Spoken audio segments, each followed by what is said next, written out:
요한일서 4장 4절부터 7절 말씀입니다. 제가 잠깐 우리 오늘 말씀 위해서 기도하고 말씀 듣겠습니다.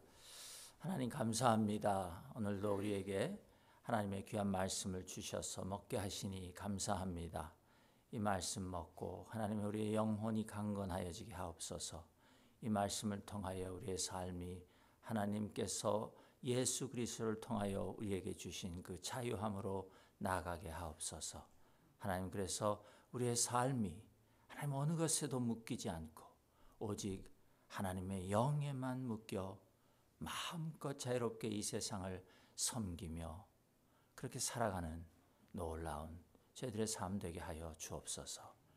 하나님 선교지들을 위한 기도를 하나님 앞에 다시 한번 올려드립니다.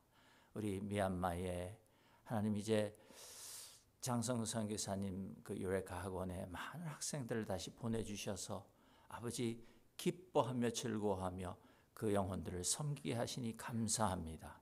또한 미얀마 땅에 하나님 COVID-19 바이러스가 하나님 잠잠하게 하여 주시는 것도 하나님 감사합니다. 아버지 또한 카이로 이집트에도 하나님 우리 박미영 선교사님, 박희정 선교사님의 사역 위에 늘 함께 하여 주시며 하나님 우리 선교사님들이 그 어떤 것에도 묶이지 않고 자유롭게 예수 그리스도의 복음을 전하며 하나님의 나라를 살아가는 아름다운 주의 종들, 주의 자녀들 다 되게 하여 주옵소서. 감사드리며 예수님 이름으로 기도드리옵나이다. 아멘.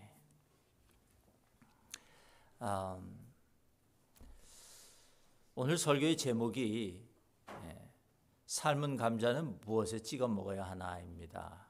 무엇에 찍어 먹어야 맛있나. 우리 성도님들께서 제가 감자를 좋아하는 거 아시니까 드디어 목사가 감자까지 이제 감자를 설교에까지 들고 나오는구나 그렇게 생각하실 수 있을 것 같아요. 먼저 제가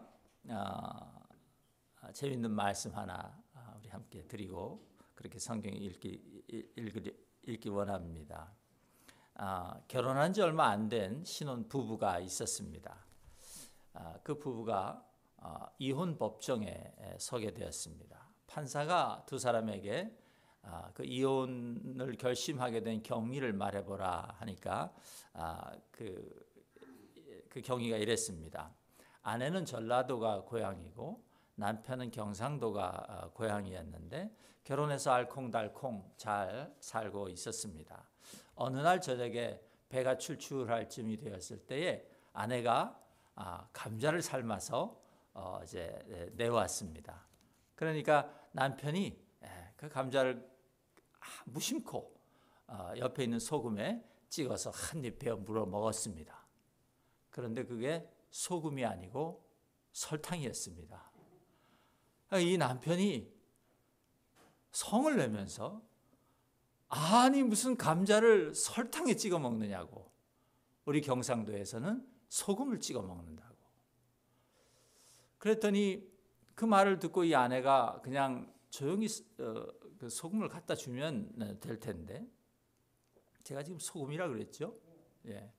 그런데 남편이 성을 내는 걸 보니까 좀 부하가 치밀어 올라서 소금을 갖다 주지 않고 같이 성을 내면서 아니 무슨 삶은 감자를 소금에 찍어 먹느냐고, 우리 전라도에서는 설탕을 찍어 먹는다고. 그래서 이제 옥신각신 된 거예요. 그러다가 급기야 남편이 하지 말아야 될 말까지 나온 거예요. 당신 아버지는 어떻고 뭐 이러면서 이제 그 아내의 심기를 건드렸어요. 그래서 둘이 이 다툼이 더 심해져서 안 되겠다 우리 헤어지자. 그리고 이제 이혼 법정에까지 오게 된 것이에요. 두 사람의 말을 가만히 다 듣고 난 이 판사가, 강원도가 고향인 판사였는데 이 판사왈, 아니 두 사람 정말 참 어이가 없습니다. 아니 무슨 삶은 감자를 설탕에 찍어 먹고 소금에 찍어 먹습니까? 고추장에 찍어 먹어야지. 그렇게 화를 냈다고 합니다. 참고로 삶은 감자를 진짜 맛을 아는 사람들은 아무것도 안 찍어 먹습니다, 여러분. 우리 오늘 말씀 한번 같이 읽겠습니다. 4장 4절부터 7절입니다. 한번 같이 읽습니다. 시작. 때가 차매 하나님이 그 아들을 보내사 여자에게서 나게 하시고 율법 아래에 나게 하신 것은 율법 아래에 있는 자들을 속량하시고 우리로 아들의 명분을 얻게 하려 하심이라.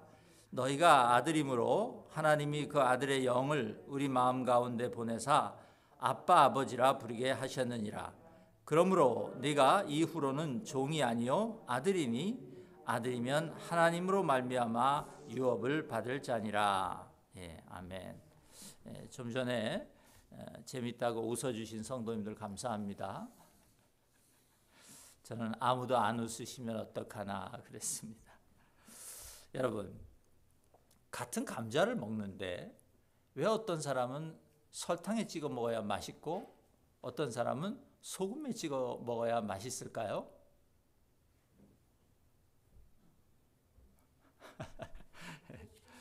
예, 취향. 네. 가장 먼저 생각할 수 있는 것이 유전입니다. 유전.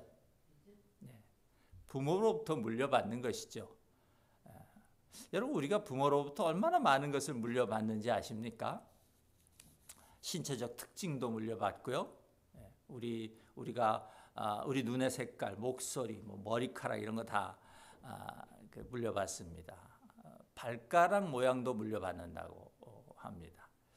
또 능력도 물려받습니다. 능력. 부모가 가진 그 특별한 능력들이 있으면요. 그런 것도 물려받아요. 또 질병도 죄송하지만 물려받는 것들이 우리가 유전적으로 물려받는 많은 질병들이 있습니다. 또 기질과 지능 이런 것도 물려받죠. 최근 연구에 따르면 이 지능도 참 죄송하지만 유전의 가능성이 아주 높다고 합니다. 예. 그런데 여러분, 어머니보다는 아버지를 더 많이 물려받는다고 합니다. 자녀들이. 예. 그래서 아버지들이 참 책임이 많습니다. 그죠? 예. 바울은요, 왜 예수님께서 사람이 되셔서 우리에게 오셔야 했는지 그것을 우리에게 가르쳐 주는데 그것을 우리가 율법 아래에 살고 있기 때문이다. 그렇게 말합니다. 4절과 5절이죠. 그리고 주님께서는 우리를 그 율법 아래에 있는 상태로부터 구원하시기 위해서 직접 율법 아래로 오셨다. 그렇게 말해요. 여기서 주님이 율법 아래로 오셨다. 이 말은 그러니까 우리가 율법으로부터 우리를 구원하시기 위해서 오셨다. 이 말은 우리가 율법의 유전으로부터 해방시켜 주시기 위해서 오셨다. 그렇게 우리가 이해할 수 있는 것입니다. 왜냐하면 율법 아래에 있다는 말이 우리가 율법으로부터 물려받은 그 유전자를 가지고 살고 있다는 뜻이기 때문에 그렇습니다. 그러니까 율법의 특징인 매여 있고 묶여 있고 또 편견과 두려움에 사로잡혀 있는 그런 상태로부터 우리를 구원하여 주시기 위하여 예수님께서 그 율법 아래로 우리와 함께 살기 위해서 오셨다는 것이죠. 예. 그러니까 예를 들면 이게 또 이해가 될는지 모르겠습니다만 그 감자는 하나님의 선물입니다. 그 맛있는 감자를 먹으면서도 우리가 소금에 찍어 먹어야 맛있고 설탕에 찍어 먹어야 더 맛있고 이렇게 묶여 산다 그 말이에요. 그냥 먹으면 무슨 큰일이라도 나는 줄 알고 그렇게 산다는 것입니다. 하나님께서는 우리를 이 율법의 유전으로부터 해방시켜 주시려고 당신의 아들 예수를 율법 아래의 삶으로 보내셨다는 것입니다. 그리고 바울은 이 예수님께서 우리를 해방시켜 주신 이 일을 속량이라는 단어, 우리 성경에 보면 속량이라는 단어를 사용해서 설명하셨습니다. 이 속량이라고 돼 있는 이 단어는 영어로 하면 여러분 redeem, 쿠폰 뒤에 보면 redeem이라는 단어가 써 있는데요. 우리 여러분들이 마켓이나 이런 데서 오는 그 쿠폰들 있죠? 예, 그 뒤에 보면 redeem입니다. 그러니까 그건 가져가 그걸 가져가면 물건하고 바꿔주는 것이죠. 그것을 그 단어를 썼어요. 혹은 buy한다, 무엇을 산다 그런 의미의 단어입니다. 그러니까 예수님께서 율법 아래에 있는 우리를 사기 위해서, redeem하기 위해서 오셨다는 것이죠. 이것을 3장 13절에 보시면 좀 더 구체적으로 바울이 이렇게 말합니다. 그리스도께서 우리를 위하여 저주를 받은 바 되사 율법의 저주에서 우리를 속량하셨으니 이렇게 말해요. 그러니까 조금 구체적으로 바울은 율법의 저주로부터 우리를 샀다. 예수님께서 그렇게 말씀하고 있는 것이죠. 근데 이 속량하다 이걸 좀 더 구체적인 이미지를 우리가 좀 생각해 볼 필요가 있는데요. 이 속량하다라는 그 헬라어 단어가 엑사고라조라는 단어인데요. 그 단어의 중간에는 무슨 단어가 들어가 있냐면 아고라라는 단어가 들어가 있어요. 그 아고라라는 헬라어는 여러분 많이 들어보셨을 거예요. 아고라라는 단어를. 그것이 시장이라는 뜻입니다. 시장. 그러니까 지금 예수께서 우리를 사셨다, 사람을 사셨다고 했으니까 그 노예 시장에 묶여있던 사람을 어떤 사람이 가서 혹은 주님이 가서 그것을 노예 주인으로 그 주인으로부터 사서 풀어주는 그것을 여러분 생각하시면 지금 이 율법으로부터 우리를 구원하시기 위해서 사기 위해서 오셨다는 말을 쉽게 이해할 수 있습니다. 그러니까 주님께서는 지금 세상이라는 노예 시장으로 오셔서 율법이라는 노예 상인으로부터 저와 여러분을 사셨다. 그 말. 아멘. 그래서 우리는 더 이상 종노릇할 필요가 없어진 것입니다. 그러니까 이제 주님께서 우리를 사셨으므로 우린 더 이상 종이 아니라 자유인이 되었다. 그 말을 강조하기 위해서 지금 바울이 이 단어를 사용한 것이에요. 그러면 여러분 주님이 우리를 세상이라는 시장에서 우리를 사셨으니까 이제 우리는 정말 세상으로부터 자유로운 인간이 된 것일까요? 아멘? 예. 여러분 정말 자유로우십니까? 주님이 우리를 사셨어요.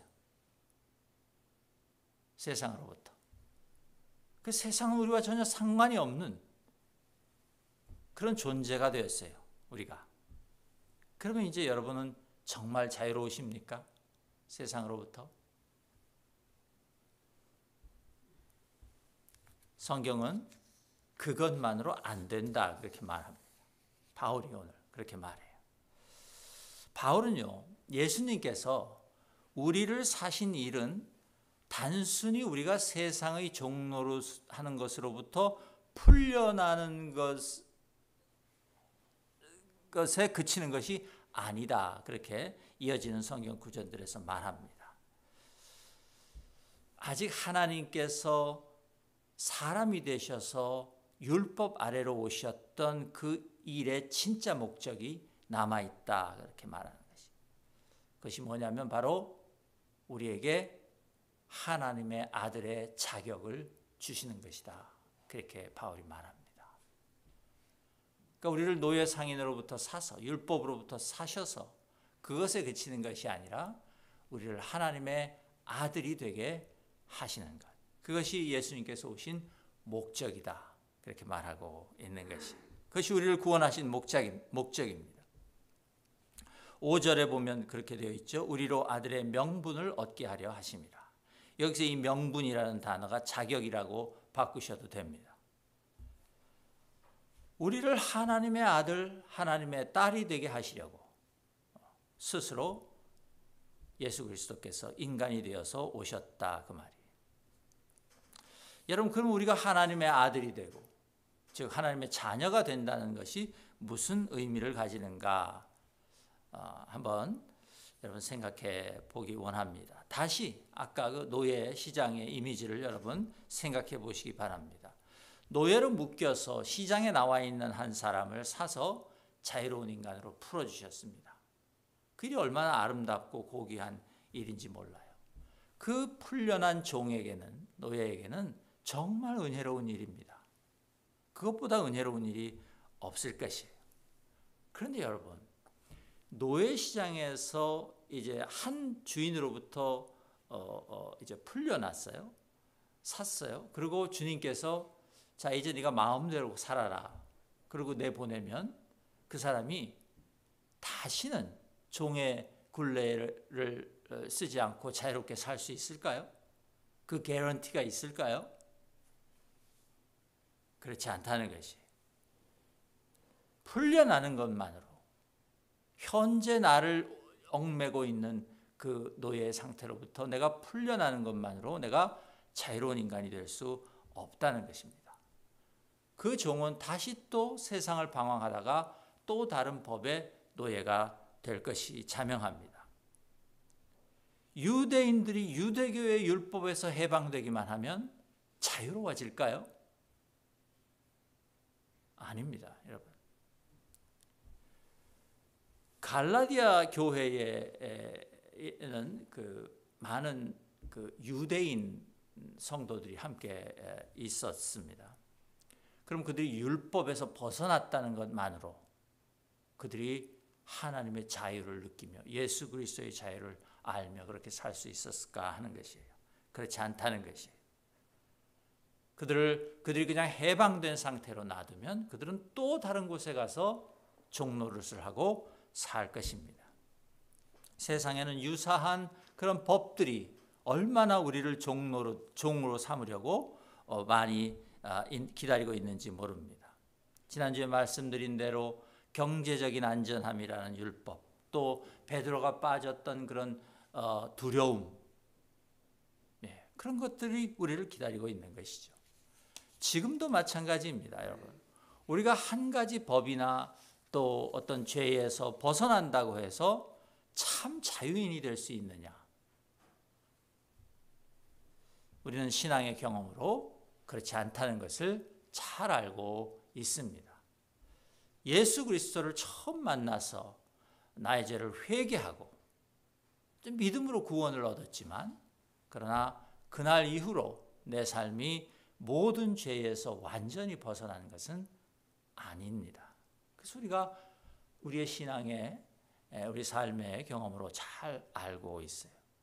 그러므로 여러분, 이 세상에서 자유로운 삶을 산다, 자유인이 된다, 그것은 단순히 주인이 없는 삶을 사는 것을 의미하지 않습니다. 참된 자유라는 것은 제한이 없는 삶이 아니에요. 한계가 없는 삶을 자유라고 우리가 부르면 안 됩니다. 오히려 우리가 누릴 수 있는 참된 자유는 올바른 한계 안에서만 제대로 보장되는 것입니다. 주님이 우리를 노예 시장에서 사셔서 율법으로부터 노임을 받게 해 주셨지만 그 노여짐, 그 해방, 그것은 이제 아무 한계도 없고 아무 제한도 없이 너 마음대로 살아도 된다는 자유가 아니다, 그 말이. 여러분, 지난주 본문인 2장 19절에서 바울은 자신이 율법에 대하여 죽었다 그렇게 말했습니다. 그리고 즉시 그러므로 이제 내가 하나님에 대하여 살려 함이라 그렇게 말했어요. 율법에 대하여 죽었으므로 율법에 대해서는 자유로워졌습니다. 더 이상 율법에 얽매일 필요가 없고 율법의 요구를 내가 받아줄 필요가 없게 된 것이에요. 하지만 바울은 곧바로 하나님에 대해서 살려 한다, 내가 이제는 그렇게 말했어요. 그것을 여기에서는, 4장에서는 지금 바울이 내가 하나님의 아들의 자격을 얻는 것이다 그렇게 표현한 것과 마찬가지입니다. 여러분, 율법에 대하여 죽는 것은 그리스도를 영접했던 그 과거의 시간에 끝난 일이에요. 과거의 일이에요. 그때 바울은 죽었어요.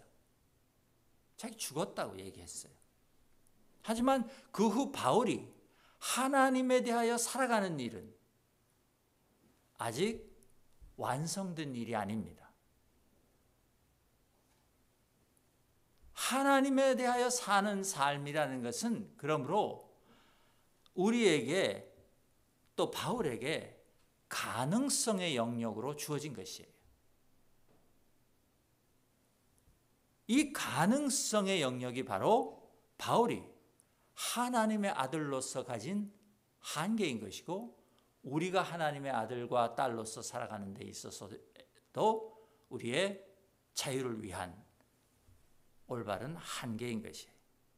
우리는 하나님이 주신 가능성 안에서 살아가는 것이지 우리 마음대로 내가 하고 싶은 대로 하는 자유를 가지고 살아가는 것이 아니에요. 그건 자유가 아니에요. 그건 하나님이 주시고자 하는 자유가 아니다 그 말이에요. 여러분 만약 이 자유가 나의 의지를 사용해야 하는 그런 가능성으로 주어지지 않고 만약에 율법의 조문처럼 확정적인 것으로 주어진다면 여러분 그것도 자유가 아닙니다. 여러분 강제로 자유로운 삶을 살아야 하면 그게 자유로운 삶입니까? 아니에요. 그게 자유일 수가 없어요. 어떤 아버지가 자기 자녀들이 자기한테 묶여서 종처럼 사는 것을 원하겠습니까? 하나님 아버지는 자기 자녀들이 자유롭게 당신을 사랑하고 존경하며 순종하기를 원하시지 두려움에 묶여서 아버지가 원하는 일을 성실하게 행하며 살기를 원하지 않는다 그 말이에요. 여러분 이것이 바울이 말하는 하나님의 아들의 삶이에요. 우리가 예수를 믿고 하나님의 아들로서 사는 삶은 세상의 모든 율법으로부터 해방되어서 이제 하나님 안에서의 자유라는 그 무한한 가능성 안에서 살아가는 삶입니다.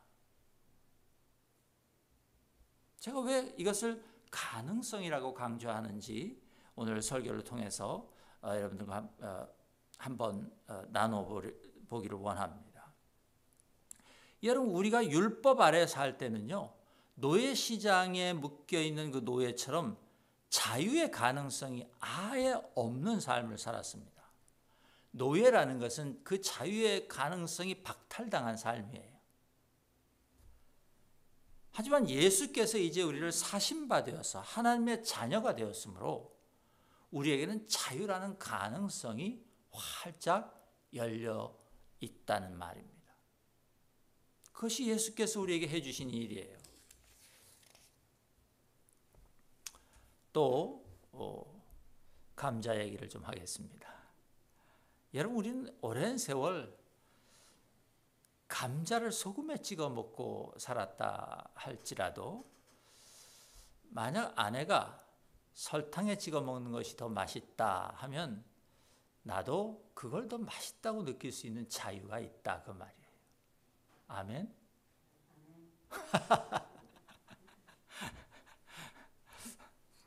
여러분 이것이 주님 예수께서 세상의 법에 종살이하는 우리를 사서 하나님의 자격을 주셨다는 말의 의미입니다.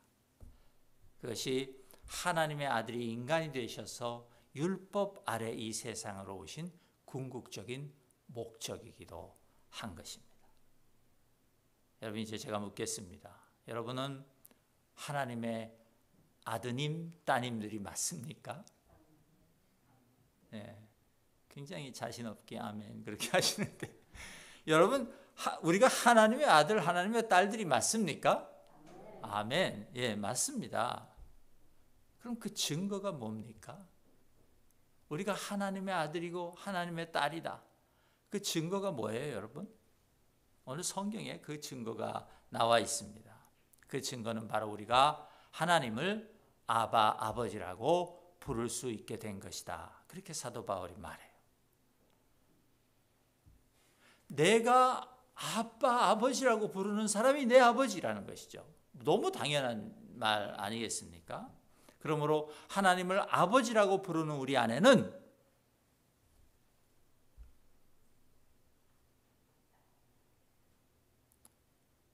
우리는 하나님의 아들, 딸이 맞다는 것이죠.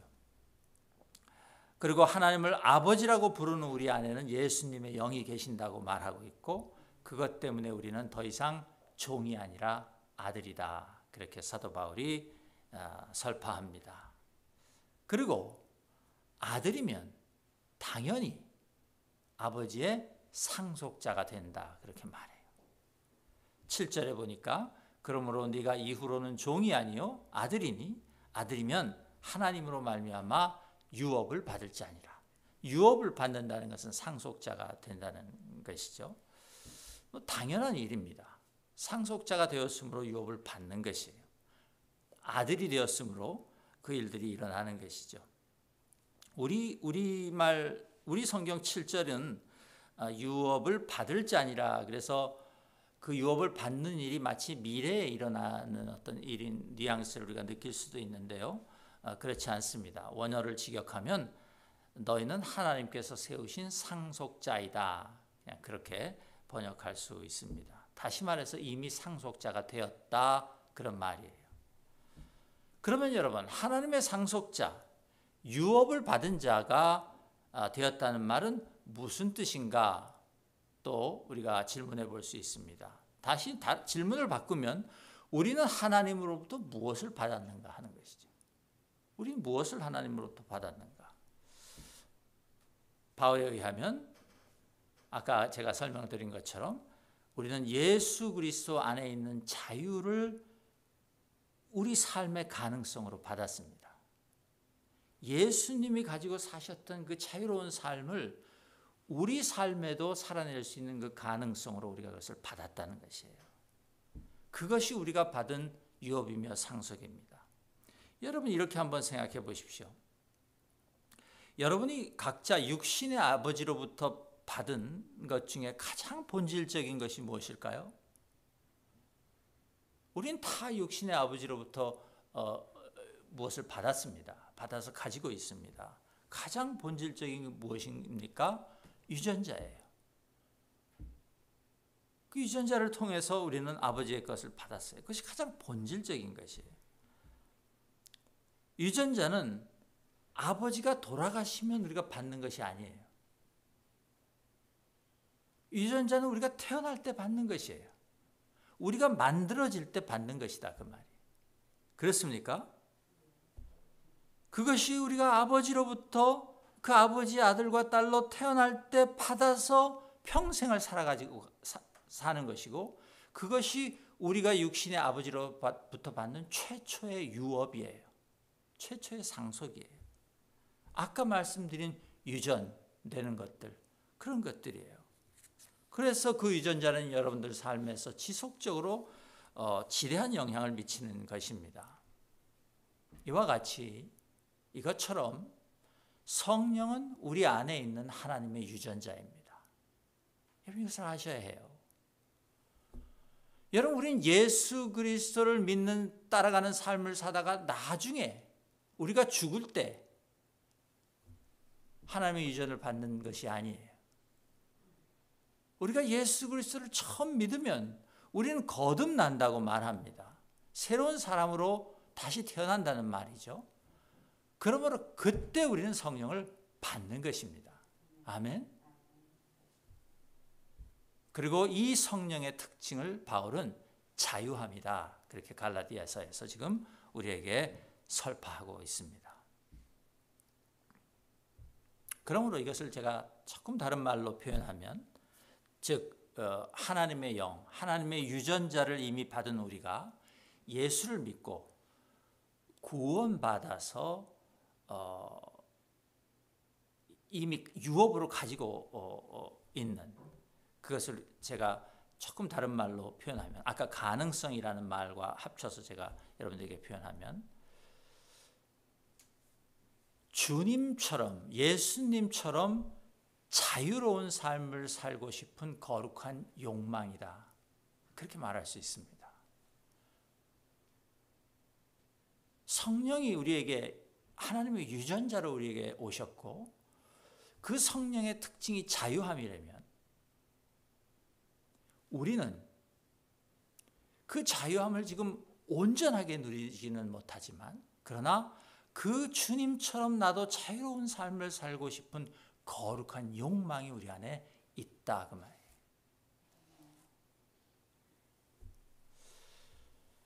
예수님께서는 모든 사람들이 율법에 얽매여 있을 때 사람이 율법을 위하여 있는 것이 아니라 율법이 사람을 위해서 있다 그렇게 말씀하셨죠. 그리고 정말로 율법을 뛰어넘는 자유로운 삶을 사셨습니다. 여러분 요한복음 2장에 보면 예수님의 첫 기적이다라고 우리가 말하는 그 물을 포도주로 바꿔주신 그 사건이 기록되어 있습니다.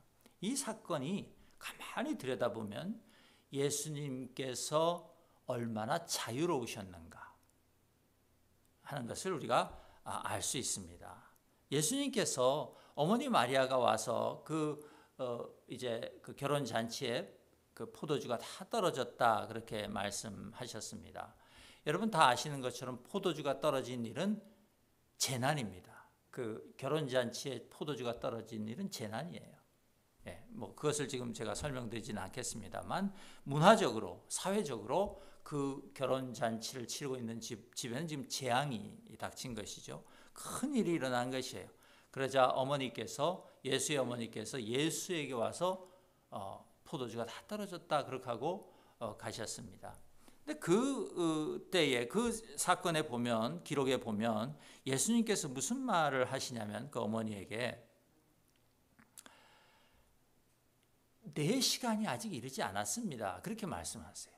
나의 시간이 주님의 시간이 아직 이르지 않았다. 그 말은 뉘앙스로 봐서 내가 그 공중 앞에서 이제 나의 그 정체성을 드러내고 어떤 내가 기적을 행하고 하는 그런 하나님의 아들 메시아로 혹은 메시아로서의 그 공식적인 일을 시작할 그런 시간이 안 되었습니다. 우리가 그렇게 이해할 수 있습니다.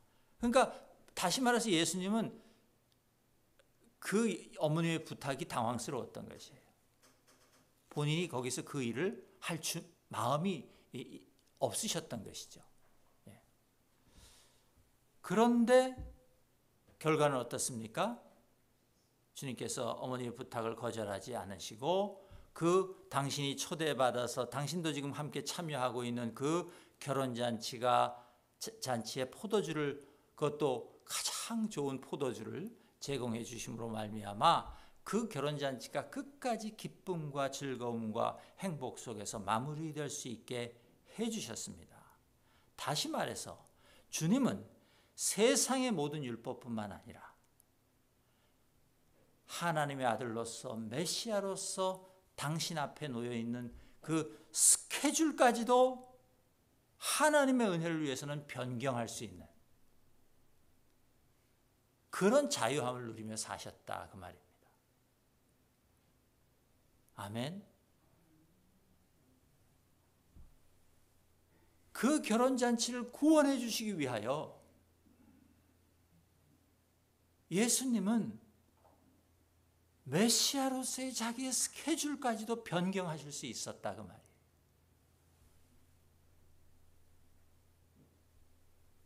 그런 자유를 누리고 사셨다는 것이에요. 바울은 주님이 우리에게 바로 그 성령을 따라 사는 삶, 그 자유로운 삶을 우리에게 주시려고 오셨다라고 말하는 것이에요. 5장 1절에 보시면 그리스도께서 우리를 자유롭게 하려고 자유를 주셨으니 그렇게 말합니다. 그러므로 굳건하게 서서 다시는 종의 멍에를 매지 말라 그렇게 말씀하시죠. 제가 이미 말씀드린 것처럼 사람은요 유전자를 통해서 부모의 형질이 자식에게 그대로 전해집니다. 말씀드린 것처럼 신체적 특징, 특별한 능력, 기질, 성격 이런 것들을 물려받는 것이에요. 부모의 사소한 버릇, 그런 것도 물려받는다고 합니다. 외로움을 잘 타는 부모가 있으면 자식도 외로움을 잘 탈 확률이 많고요. 예. 저처럼 툭 하면 눈물이 나오는 사람은 예, 우리 어머니가 아주 눈물이 많은 분이셨어요. 예. 또 기뻐하고 슬퍼하고 절망하고 하는 그 자기 감정을 표현하는 방법, 그런 것도 부모로부터 물려받았을 확률이 대단히 큽니다. 그런 것들은 물론이고 사회적 성향, 아까 지능 말씀드렸죠. 예, 뭘 배우는 속도, 심지어 TV를 보는 습관, 이런 게 다 유전될 수 있는 것들이에요. 그런데 인간의 유전에 있어서 아주 흥미롭고 중요한 것이 하나 있습니다. 부모로부터 자녀에게 유전되는 그 과정에서요, 생물학적인 유전자를 통해서 자녀의 뜻과 상관없이 물려받는 것들, 지금까지 말한 것들이죠. 그건 생물학적인 유전자를 받았기 때문에 내가 그냥 나의 뜻과 상관없이 내가 물려받는 것이죠. 그런데 그런 것보다 자녀들이 성장하면서 부모들의 삶을 보면서 부모의 습관을 따라하려고 하는 본능에 의해서 물려받는 것들이 굉장히 많다는 것이에요. 자녀들에게는 본능적으로 부모들을 보면서 그 부모들을 따라하는 본능이 있다는 것이에요. 유전을 연구하는 학자들이 한 얘기입니다. 제 얘기가 아니라. 그것을 전문 용어로 환경유전이다, 그렇게 말합니다. 환경유전. 즉 사람의 사고방식, 습관, 능력, 잠재력, 또 지능, 혹은 성실성, 이런 많은 부분에서 부모의 유전자뿐만 아니라 자녀가 부모와 함께 살면서 부모를 모방하는, 부모를 따라하려는 그런 본능에서 만들어지는 환경적인 유전이 우리의 삶을 크게 좌우하고 지배한다는 것이에요. 여러분, 자녀들은 본능적으로 부모의 행동을 따라하고 싶어 합니다. 그것이 자녀들에게는 자연스러운 일이에요. 학자들이 그것을 본능이라고 얘기하는 것은 그것이 자녀들에게 자연스러운 일이라는 것이에요. 그래서 경상도에서 자란 분들은 감자를 소금에 찍어 먹는 것이고, 아버지가 소금에 찍어 먹었으니까 나도 소금에 찍어 먹는 것이에요. 그리고 그게 맛있다라고 생각하는 것이에요. 내가 설탕에 찍어 먹으면 아버지가, 야 이놈아, 무슨 감자를 설탕에 찍어 먹냐, 소금에 찍어 먹어야지 하는 한마디를 만약에 어린 시절에 들었다. 그리고 아버지가 계속 소금을 찍어 드셨다. 이 사람은 평생 소금 찍어 먹는 것이에요. 여러분, 성령을 제가 하나님의 유전자라고 했습니다. 우리 안에 있는 유전자.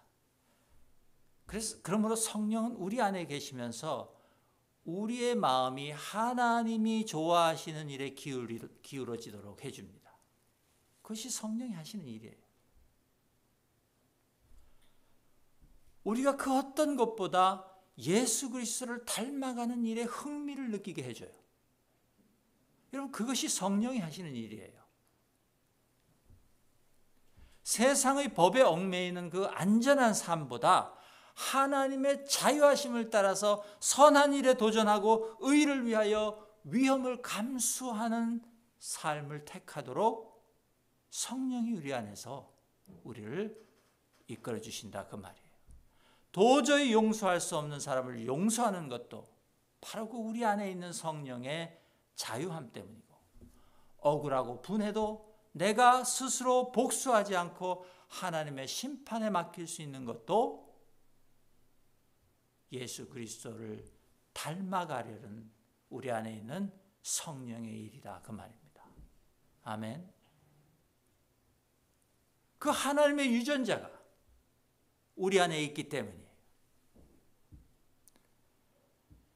사도 바울의 표현에 의하면 그리스도와 함께 십자가에 못 박히는 일을 마다하지 않으면서 내 육체가 원하는 삶이 아니라 내 안에 계시는 그리스도가 원하는 삶을 살고 싶어하는 거룩한 욕망, 그것이 하나님의 유전자 성령이 우리 안에 계시기 때문이다. 그 말. 성령이 하시는 일이에요. 그러므로 여러분 잘 기억하셔야 합니다. 갈라디아에서 바울을 통해서 하나님께서 우리에게 말씀해 주시고 있는 지금 이 자유라는 것은 무엇에 묶이고 매인 것이 없는 어떤 상태가 아닙니다. 아멘.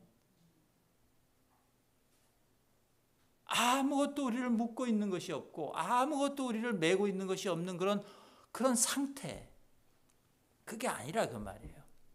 자유는 하나님의 아들 예수 그리스도가 나에게 주신 그 자유의 가능성을 실제로, 다시 말해서 내 삶의 실제로 바꾸어가는 과정이다. 이렇게 우리가 말할 수 있습니다. 이미 내 안에 들어와 계시는 성령이라는 하나님의 유전자와 함께 예수 그리스도를 닮고 싶은 나의 거룩한 열망과 실천이 같이 어우러질 때 우리는 자유로운 삶을 살 수 있게 된다는 것입니다. 아멘. 아멘. 그러므로 우리의 자유로운 삶은 그냥 내가 가만히 있다가 어느 날 예수님께서 나를 노예 상인의 묶임으로부터 풀어주셨다고 해서 그냥 나한테 생겨나는 것이 아니다. 그 말이에요. 그때 우리에게 오는 것은 성령이며 자유의 가능성이 우리에게 주어지는 것이다. 그 말이에요. 그런데 그것만으로 우리가 자유로운 삶을 살 수 없기에 하나님께서는 우리가 하나님을 아버지라고 부를 수 있는 자녀의 자격을 주신다. 그 말입니다. 그리고 성령을 주시는 거지. 그러면 이제 우리는 하나님이 원하시는 일을 우리도 원하고 예수 그리스도가 좋아하시는 일을 우리도 좋아하고 그렇게 살 수 있는 유전자를 가진 거지. 그러나 여러분 다시 말씀드리지만 그 우리 안에 넣어주신 유전자는 자유의 가능성입니다. 이제 우리가 정말 삶의 참 자유를 누리기 위해서 우리에게 필요한 것, 하나님께서는 하나님이 하셔야 될 일을 다 하셨어요. 이제 우리가 해야 될 일이 있어요. 믿음으로 성령의 인도하심에 순종하는 결단과 의지입니다. 이것은 억지로 하는 것이 아니에요. 하나님도 이것을 강제하지 않으세요. 이것은 순전히 우리 안에 있는 성령을 가진 자들이 본능적으로 내가 하나님이 원하시는 일을 하고 싶고 예수 그리스도를 닮고 싶고 그것이 우리 안에 있기 때문에 우리가 할 수 있는 일인 것입니다. 일상의 시간 속에서 하나씩 예수 그리스도를 본받아가는 그 작은 우리의 몸짓들을 통해서 우리는 매일 예수 그리스도와 함께 못 박히는 것이며 그리고 그 십자가를 지는 삶을 통해서 우리는 매일 예수 그리스도의 자유함으로 우리의 영혼과 우리의 삶을 채워가는 것입니다. 그것이 우리의 삶이고 그것이 우리가 자유를 우리의 것으로 만들어가는 과정인 것이에요. 여러분 다시 말씀드립니다. 우리가 관역을 맞추는 자유로운 삶을 살기 위해서 제일 먼저 필요한 것은요, 세상적인 안전함을 확보하는 데 있지 않습니다. 예수 그리스도가 주신 자유를 가능성의 그 영역에 있는 것을 내 삶의 구체적인 실천으로 바꿔낼 때 우리는 참 자유를 얻을 수 있다고 믿습니다. 여러분을 묶고 있는 것이 지금 무엇이 있습니까? 여러분 지금 여러분의 삶에서 어떤 부분에서 자유롭지 못합니까? 여러분 오늘 이 말씀을 통해서 우리에게는 이미 그것들로부터 해방될 수 있는 자유가 주어졌다는 사실을 꼭 기억하실 수 있기를 축복합니다. 이미 우리가 예수 그리스도를 믿을 때, 성령이 우리 안에 들어오실 때, 그것은 우리의 유전자처럼 우리 안에 들어왔어요. 아무도 그 유전자는, 그 여러분이 가진 성령이라는 유전자는 빼앗아갈 수 없어요. 그러면 우리에게는 우리 안에 있는 그 자유의 가능성도 우리는 빼앗기지 않아요. 그것은 항상 우리와 있을 것이에요. 예수 그리스도께서 우리를 세상의 노예 시장으로부터 사셨기 때문에 그래요. 이제 그 성령의 자유로움을 내 삶에서 막을 수 있는 존재는 오직 나 자신뿐이라는 사실을 여러분 꼭 명심하셔야 합니다. 나 자신 외에는 그 성령의 활동을 막을 존재가 없어요.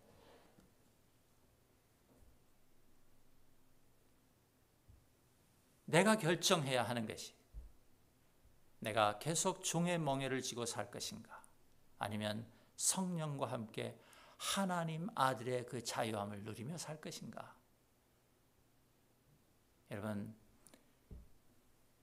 갈라디아서를 읽으면서 여러분 이 결심이 여러분 안에 서실 수 있기를 주님의 이름으로 축복합니다. 이제 다음 주 한 주 저희가 더 갈라디아서를 읽을 것입니다. 여러분, 이 세 번의 설교를 통해서 저에게는 간절한 소원이 있습니다. 우리 모두가, 저를 포함해서 그 성령이 주시는 자유함을 나의 것으로 만들어서 어떤 것에도 구속되지 않고 무엇에도 얽매이지 않고 내 삶의 어떤 외적인 조건이나 그런 것들에 구애받지 않고 정말로 하나님의 그 아들의 영광스러운 삶을 살아가는 그런 저희들 다 될 수 있기를 바라는 그 소원이 저에게 있습니다. 여러분 함께 기도하시면서 그 하나님의 자유를 우리가 깊이 깨닫고 또 그것을 나의 것으로 만들어가는 놀라운 하나님 아들의 삶 우리 함께 살아가실 수 있기를 주님의 이름으로 축복합니다. 함께 기도합니다. 하나님 감사합니다. 다시 한번 이 갈라디아서를 우리에게 읽게 하여 주셔서